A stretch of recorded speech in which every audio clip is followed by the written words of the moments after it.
Me, Christian, for your Thursday update. Yeah, we've been gone for a little bit, but nothing. There's nothing. There's no emergency or anything. We're just like busy with our lives, but we're back again for our update, and it's been pretty busy for the past 2 weeks. I don't know if you guys follow me on Facebook, but last week, I think like 2 weeks ago, I went to this puppet, what's it called the Bob Barker puppet fair, and it was in LA, and I had to check it out because they were gone for like they didn't do it for 2 years because of COVID, and they started doing it again. I'm like, well, I gotta check it out. It's on a Saturday, it's nice and sunny, and it's free. It's free to go, and I checked it out, and it was really nice. I just wish that their vendors they had more. It was more like knickknacks, like pins and stickers, and nothing like really, you know, pertaining to like puppetry or anything like that. Which I was looking for something, but the only table that had puppets and like stuff on that for the day was the Bob Barker merchandise table, which the line was pretty big. And as I was standing in line for that table, there's this little girl who was crying behind me, and it was really funny because like the father is all like, "Oh, she's just fussy because she's tired," and then the little girl, she's on the stroller, is like, "I'm not tired. I want a puppet," and she stomps her foot on the ground. And I started laughing. I thought it was really really funny, but yeah, like it was funny that day because like as I was approaching the fair, like all these kids, they were walking around like drunks. You know what I mean? They kept on falling over and they're like swaying, and the parents had to carry them, to their car because they're passed out, and they just kind of reminded me like drunks. But I had a good day that day, like at the Bob Barker theater. Here's a little factoid for you guys. That Bob Barker, he helped create the Pinocchio adventure ride at Disneyland. Him and Walt Disney, they developed the architecture, like the whole production of that ride, and also the Bob Barker Marionette Theater in LA is the last one of the only marionette theaters in the country. So it's an historic site. So yeah, that's a little factoid right there for you guys. If you want, guys should check that out. They always have like shows every weekend, and they're always doing things, especially now that COVID, well, supposedly over now with this new variant. Was it like variant ZXY or something? I don't know. I think they're just fear mongering us, but I am not scared anymore with the COVID stuff because I'm inoculated, and if you're not, well then that's your right. And another thing, let's see what else. What other updates do I have for you guys? Um, well, this yesterday, no, actually today, we had a meeting at work, and it was a mandatory meeting. Everybody had to be there, and the head guy, this new guy they hired, basically the gist of it is that they laid off 30 people, and he said because of the situation with Russia, inflation, and uncertain times that he doesn't want to say it, but he hopes that there's not going to be future layoffs at the company. And I'm like, and I was thinking about it, I was like, God damn it. I just barely started working from home. But, if you guys know who I am, and it's like, wow, like I must be stressing out about it. But actually, I'm not. I'm not stressing about it because like it hasn't happened yet. Why am I going to worry about something that hasn't happened yet? I mean, sure, it's potentially there, but I still have a job. I'm still going to work, and it's when it happens, it happens. I instant message my friend Dina from work, which she commented right now. Fun employment. That's she commented. Thank you, Dina, for commenting. We were talking about it. It's like, are you worried about it? And she said, no, I'm not worried about it. I'm like, me neither. So we'll face it when it comes. But on a fun note for work, my boss is like he's throwing like this. I guess like a summer party at his house, and it's just for like our department. And he already set a date, and Dina, she's gonna drive me over there because I'm not gonna get plastered over there, but I am gonna I'm gonna have a little drinky poos, and Dina's gonna be my designated driver.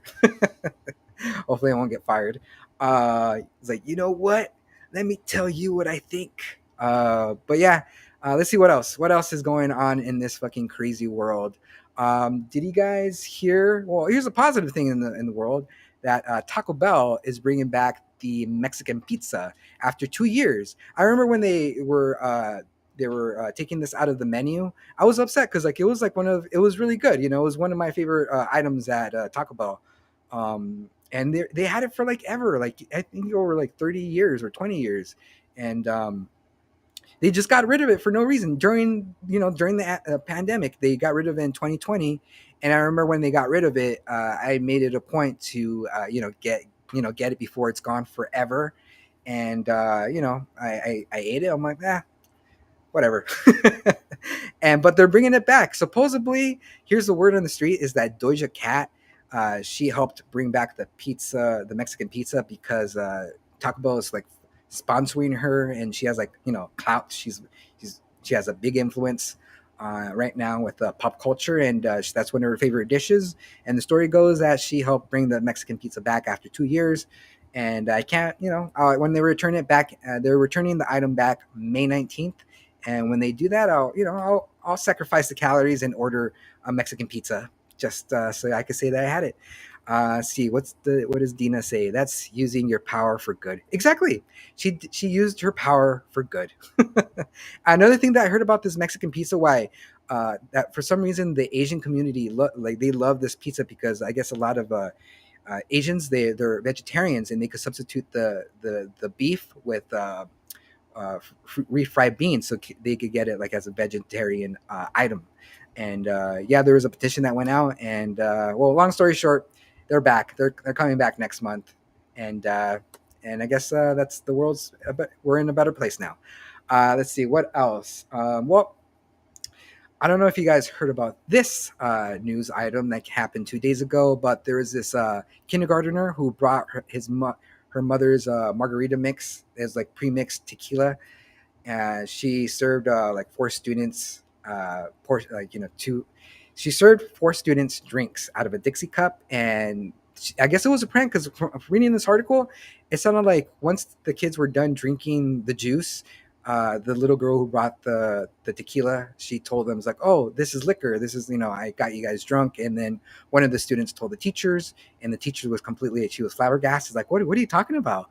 And then, sure enough, they found the bottle of tequila in the girl's backpack, and then they said they had to send out this whole notice to the parents that four students were intoxicated, like total minors. They're like 5 years old, and they could have died because they were like only five. They alcohol poisoning. But like reading that article, it didn't say if what was the little girl's background, if like what was going on? Why did she have easy access to this bottle? And how come the mom didn't notice that the backpack was heavy? Because the bottle was fucking heavy, and you see the kids like, why is your backpack sagging down? So I think for sure, child services they're investigating that house, and so they just don't make mom and dad like they used to. They don't. People are just like not too concerned with their kids anymore. They just let them run amok, which drives me kind of crazy. Um, yeah, it's just it's unfortunate. And well, since we're talking about legal stuff, since we're talking about like what's called like the little child services, let's talk about this show, Better Called Saul, which is I'm a big fan of it. Like the last season is premiering this month, I think next week, and it's season 6. And right now, 2 weeks ago, Netflix dropped the 5th season, which was the season that I couldn't, I was desperately trying to watch, and I think it took Netflix 2 or 3 years to drop season 5 on their platform. And I've been binge watching it, and I just can't get enough of it. Which I really like about this story, Better Call Saul, is that Saul Goodman, his real name is Jimmy Miguel, and he's somebody who he's a mouth. He could get anybody out of trouble, including himself. And he started off as as a con artist, and he got caught, and he cleaned up his act, and he started working for his brother's law firm in the mailroom, and really admired his brother. He was like this top notch lawyer, like he owned the firm, and his brother helped him become a lawyer, but his brother didn't believe that he'll have the chops to pass the bar. But he surprised him, and what really sucks because like he wanted he wanted to live like the straight and narrow life, but everybody in that company was looking down on him, and it was really hard for him to be like legit. So he started going back to his old habits, and his old habits helped him become, Saul Goodman. And you see how he developed his persona, Saul Goodman, and how like the Salamancas and the guy who created the Pollo Hermanos, like their conflict with each other. And it's like it's the prelude to the Breaking Bad world. It's leading up to Walter White and Jesse Pinkman. And in the last season 5 that I'm watching, they already brought several characters from the Breaking Bad universe to season 5. And yeah, it's really good, man. Like I really like it's I like the character development, like the way it's shot, the writing style of it. It's definitely like a show that you want to binge watch, because once it's done, you just want to watch another one to see how it concludes. And I was binge watching it so much that I'm actually on the last episode of Better Call Saul.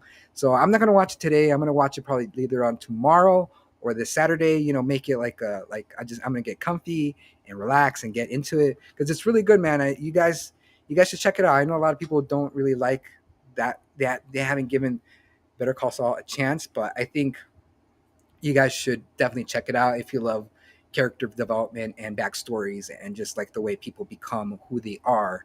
And yeah, it's worth checking out, guys. Better Call Saul. And since we're also again talking about legal stuff, here's an update that happened to us, John and me, last weekend.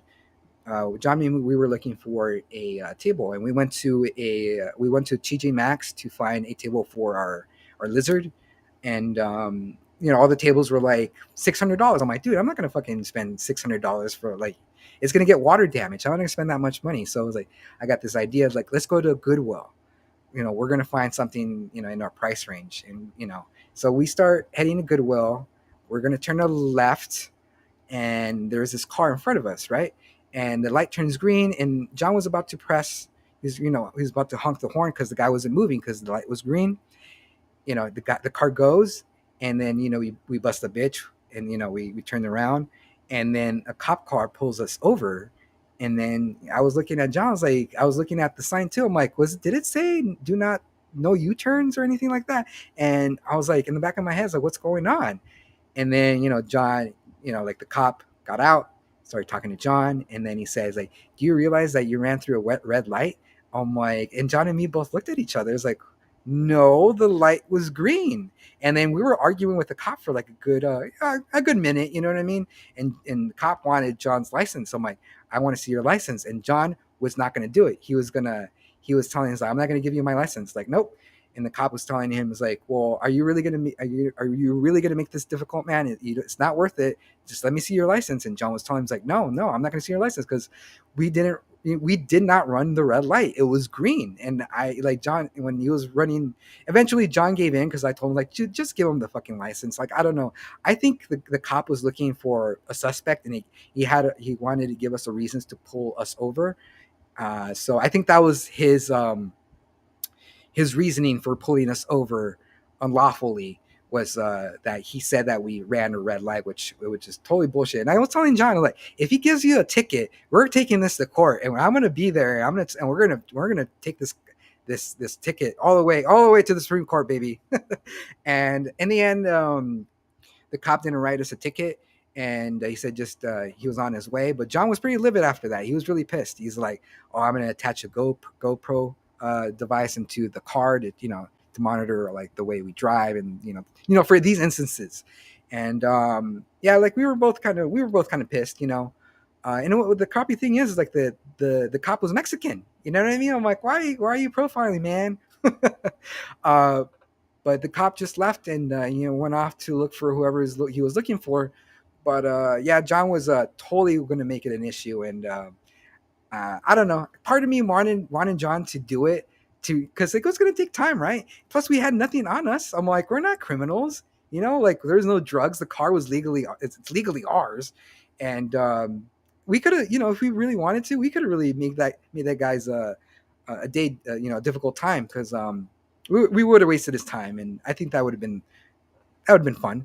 But in the end, my me being scared, I'm like, nah, he's probably gonna plant drugs on us or frame us for something, and just we John just gave him the license, and after that we were done, and we were able to find our little table for a lizard for $25, and it's made out of solid wood. So, yeah, it was a strange day. It was a strange Sunday, Um,